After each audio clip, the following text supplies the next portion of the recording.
আমন্ত্রণ জানাচ্ছি প্রবাসী দর্শকদেরও। প্রশ্ন ফাঁসের ব্যাধি থেকে পরিত্রাণ মিলছে না। চলমান এসএসসির গণিত বিষয়ের প্রশ্ন একাধিক সামাজিক যোগাযোগ মাধ্যমে ফাঁস হয়ে যায় পরীক্ষার আগের রাতে। আতঙ্কিত শিক্ষার্থী অভিভাবকরা বিষয়টিকে দেখছেন সরকারের ব্যর্থতা হিসেবে। এদিকে শিক্ষামন্ত্রী বলছেন, কেন্দ্র থেকে প্রশ্ন ফাঁস হলে মন্ত্রণালয়ের কিছু করার নেই। শিক্ষাবিদদের পরামর্শ প্রশ্ন প্রণয়ন থেকে হলে সরবরাহ পর্যন্ত পুরো প্রক্রিয়ায় নিয়োগ করতে হবে দক্ষ ও সৎ কর্মকর্তা। আতিক বিন মান্নানের প্রতিবেদন। 12 ফেব্রুয়ারি ছিল এসএসসির গণিত পরীক্ষা। তার আগের রাতে সামাজিক যোগাযোগ মাধ্যমে প্রকাশ হয়ে যায় প্রশ্নপত্র। পরদিন পরীক্ষায় দেয়া প্রশ্নপত্রের সাথে প্রকাশিত প্রশ্নের মিল পাওয়া যায়। এমন ঘটনায় আতঙ্কিত অভিভাবকরা। তাদের কথা, বারবার প্রশ্ন ফাঁসের ঘটনা ঘটলেও তা প্রতিরোধ করতে না পারা সরকারের ব্যর্থতা। বাচ্চাকে পরীক্ষার হলে আনার পর যদি শুনি প্রশ্ন ফাঁস হচ্ছে, পরীক্ষা বাতিল হবে, এটা সরকারের ব্যর্থতা। শিক্ষামন্ত্রী কিছুই করতে পারবে না, উনি পারবে না, ওনার কর্মকর্তা কর্মচারী কেউ পারবে না। একটা প্রিপারেশন আছে, এই প্রিপারেশনটা তো নষ্ট হয়ে যাচ্ছে। প্রশ্ন নিশ্চিতভাবে কমন পড়ে, তাহলে আমাকে টাকা দিবেন। সরকার কি দেখে না এগুলো? আমি চাই না আমার বাচ্চাদেরকে আর কষ্ট দিতে, কোনো পরীক্ষা যেন না হয়। শিক্ষা জীবনের প্রথম গুরুত্বপূর্ণ পরীক্ষা এসএসসি।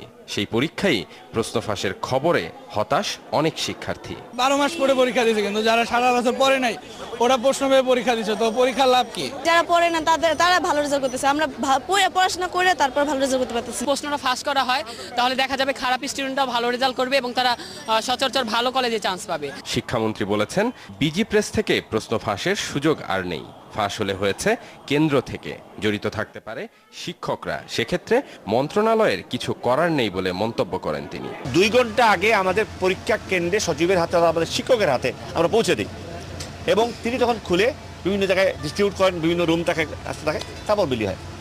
এখন কোন জায়গায় হয়েছে, এটা কিভাবে হয়েছে, আমরা কাজ করতেছি, এটা খুঁজে বাইর করব। প্রশ্ন প্রণয়ন থেকে পরীক্ষা, পুরো প্রক্রিয়াতে আরো দক্ষ ও সৎ মানুষের অংশগ্রহণ নিশ্চিতের তাগিদ শিক্ষাবিদদের। সাথে অভিভাবকদের আরো সচেতন হওয়ার পরামর্শ দিয়েছেন তারা। দক্ষ ব্যবস্থাপনা এবং সততা, এই দুটোর সম্মিলন ঘটিয়ে যে মানুষগুলো পারবে সেই মানুষগুলোকে এখানে সম্পৃক্ত করতে হবে এই গুরুত্বপূর্ণ কাজে। প্রশ্নটি পরীক্ষার হলে গেল, সেখানে কোনো শিক্ষক এই প্রশ্নপত্র আধা ঘন্টা আগে ছেড়ল কিনা প্যাকেট, অনেকগুলো বিষয়ের মধ্যে একটা চেইন অবজারভেশন লাগবে। প্রশ্ন ফাঁসের সাথে জড়িতদের দৃষ্টান্তমূলক শাস্তি নিশ্চিতের তাগিদ দিয়েছেন শিক্ষাবিদরা।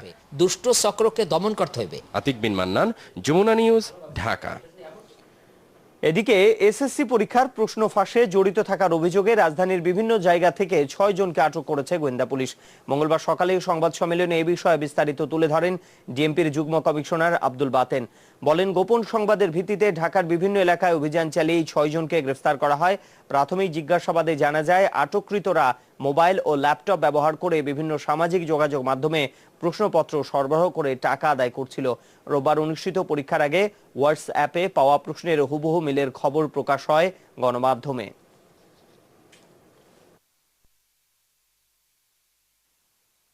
তারা প্রথমে একটা অ্যাপস তৈরি করে, সেই অ্যাপসে মেসেঞ্জারের মাধ্যমে তার একটা ক্লায়েন্ট গ্রুপ তৈরি করে। যেদিন যে পরীক্ষা, সেই পরীক্ষার আগে সমস্ত ক্লায়েন্টদের কাছে তারা যেই ধরনের প্রশ্নপত্র কখনো তারা তৈরি করে নিজেরা, কখনো ফেক প্রশ্নপত্র তৈরি করে পাঠায়।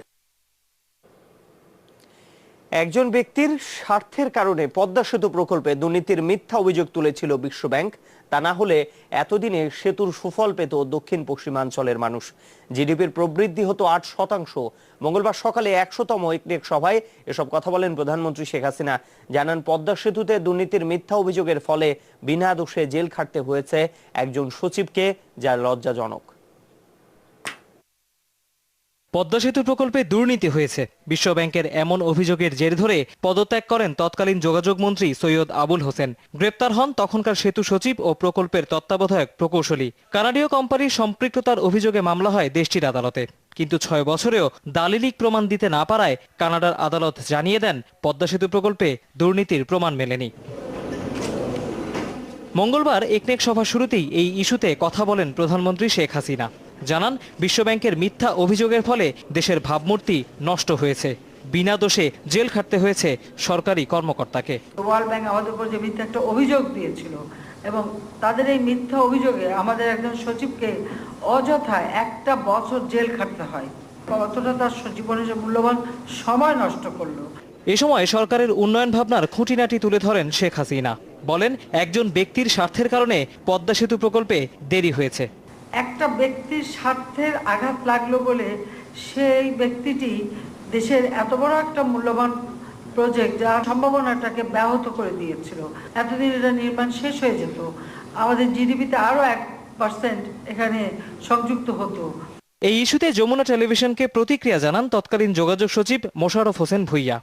এখন যেটা হলো, এই দায় মুক্তিটা অন্য একটা দেশের, উন্নত দেশের, যেখানে বিচার বিভাগ সম্পর্কে কোনো প্রশ্নই নেই, তাদের কাছ থেকেও মাননীয় প্রধানমন্ত্রী আমার পরিবারের উপর যে ধকল গেছে সেটিও উনি অনুধাবন করতে পেরেছেন। পদ্মা সেতু প্রকল্পে যারা দুর্নীতির অভিযোগ তুলেছিল তাদের বিরুদ্ধে ব্যবস্থা নেওয়া হবে কিনা সেই বিষয়ে কোনো মন্তব্য করেননি প্রধানমন্ত্রী। তৌহিদ হোসেন, যমুনা নিউজ, ঢাকা।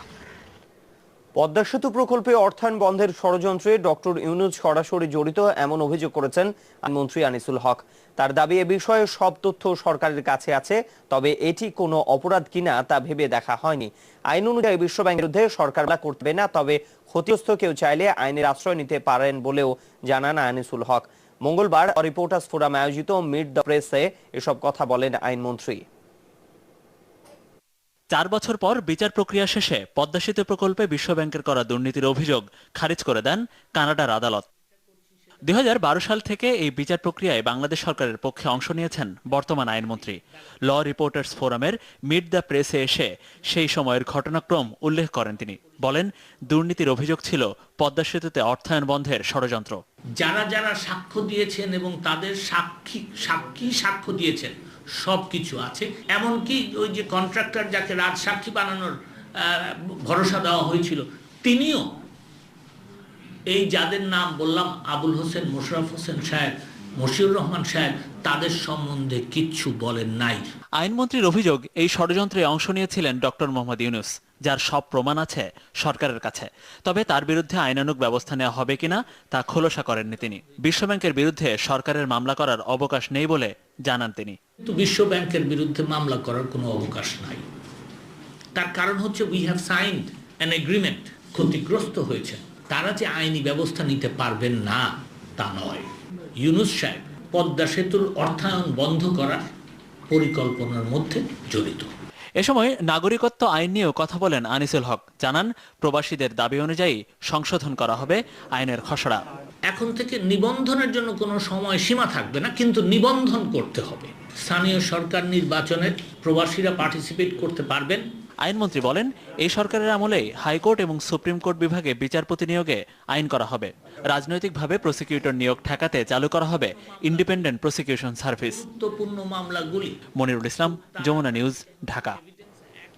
জাতীয় সংসদের গাইবান্ধা 1 আসনের উপনির্বাচনের জন্য মনোনয়ন চূড়ান্ত করেছে আওয়ামী লীগ। ভোটের মাঠে লড়াইয়ের টিকিট পেয়েছেন সুন্দরগঞ্জ আওয়ামী লীগের সাধারণ সম্পাদক গোলাম মোস্তফা আহমেদ। মঙ্গলবার সন্ধ্যায় গণভবনে আওয়ামী লীগের সংসদীয় বোর্ডের এক সভায় এর সিদ্ধান্ত নেওয়া হয়। সভায় সর্বসম্মতিক্রমে উপনির্বাচনে গোলাম মোস্তফা আহমেদকে মনোনয়ন দেওয়া হয়। আগামী 22 মার্চ এই আসনের উপনির্বাচন অনুষ্ঠিত হবে। গেল বছরের 31 ডিসেম্বর দুর্বৃত্তদের গুলিতে আওয়ামী লীগ দলীয় সংসদ সদস্য মঞ্জুরুল ইসলাম লিটন নিহত হয়। এই আসনটি শূন্য হয়।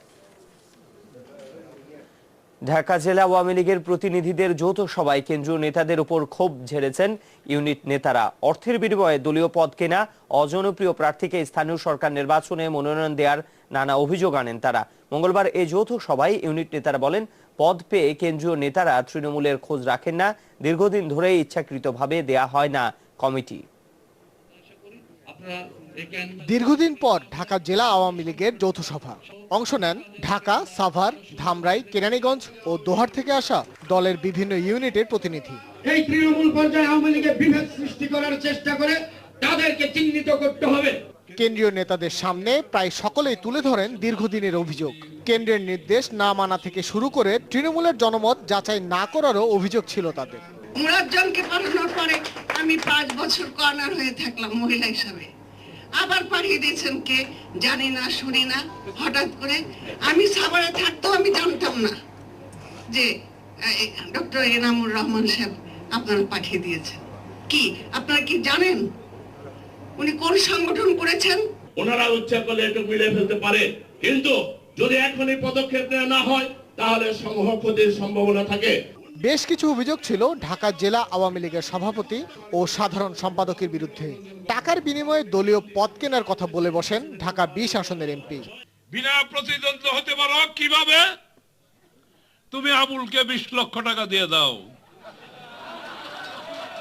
20 লক্ষ টাকা দাও।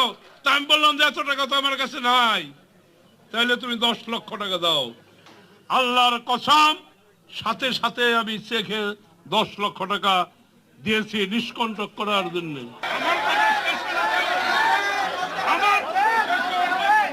অভিযোগ ও পাল্টা অভিযোগের পরিপ্রেক্ষিতে সাধারণ সম্পাদকের সামনেই বিবাদে জড়ান ঢাকা জেলা পর্যায়ের নেতারা।